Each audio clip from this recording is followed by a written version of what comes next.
All right, today we're going to talk about a film that's, well, it's so much more than just a movie. It's kind of like a quiet revolution, but on two wheels.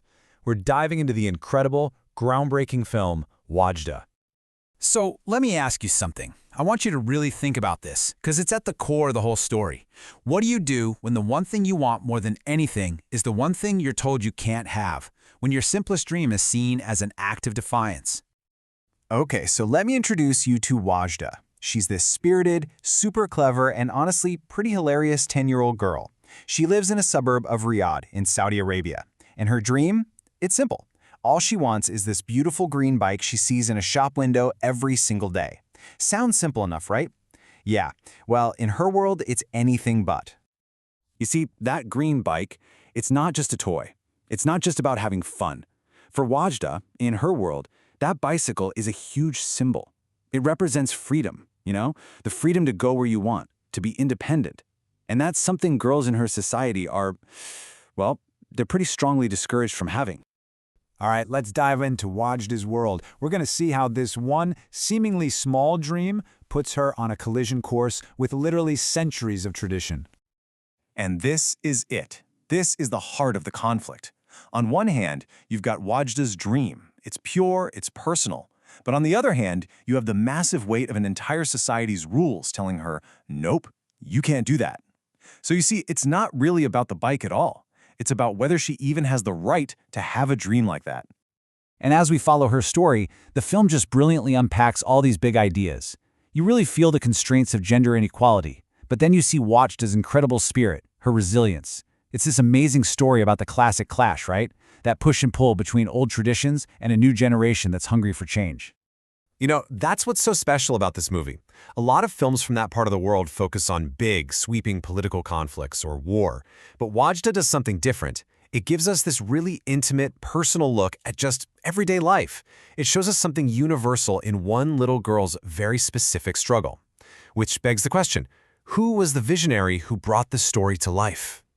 Because let me tell you, the story behind the camera, it's every bit as revolutionary as the one we see on screen. The film was directed by Haifa Al-Mansour, and you're going to want to remember that name because it's a really important one. See, Haifa Al-Mansour isn't just any director. She is the first ever female filmmaker from Saudi Arabia. Just think about that. She wasn't just telling a story about smashing through barriers. She was literally doing it herself, just by picking up a camera and making this movie.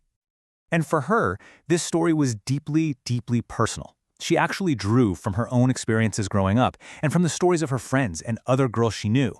She took all of their quiet defiance, their hopes and dreams, and poured it all into the character of Wadjda. But her being the first female director, that was just the start. The entire production of this film was making history, long before a single person ever saw it in a theater. I mean, really let this sink in. Wadjda was the very first feature film to be shot entirely inside Saudi Arabia, ever. And this was at a time when there were no public movie theaters in the country. They literally didn't exist. This was completely uncharted territory. And the challenges she faced on set, they were just immense. As a woman, she wasn't allowed to be out in public, mixing with the men on her own film crew. So for some of the most important outdoor scenes, she had to direct from inside a van, hidden from view, giving instructions to her actors and crew over a walkie-talkie. Can you even imagine that? It's just an unbelievable testament to her determination. So, okay, after a production that historic, with a story this powerful, what happens when the world finally gets to see it? Well, that's what we call the Wadjda ripple effect. The reaction from critics was, well, ecstatic is probably an understatement. It got a 99% score on Rotten Tomatoes. 99%! That just goes to show you how this very personal, very specific story about one little girl connected with people all over the world. And of course, the awards started rolling in. It won big at major festivals like Venice and Dubai. And then, another historic first. It became Saudi Arabia's very first submission for the Academy Awards. The world was absolutely paying attention. Now, back home in Saudi Arabia, things were a little more complicated. You had some pushback from more conservative parts of society, for sure, but it also found this huge, passionate audience with younger people and progressive thinkers, folks who saw their own dreams and frustrations reflected in Wadjda's story. At the end of the day, its impact was so much bigger than just ticket sales. This movie sparked absolutely vital conversations about women's rights, it blew the doors open for more female filmmakers in the region, and it really cemented itself as a true landmark in Arab cinema. And that's really what it's all about, isn't it? When you strip everything else away, despite all the challenges and all the restrictions, the film is just a powerful story of hope. It's a testament to the idea that change is possible, even if it starts with one small, rebellious act.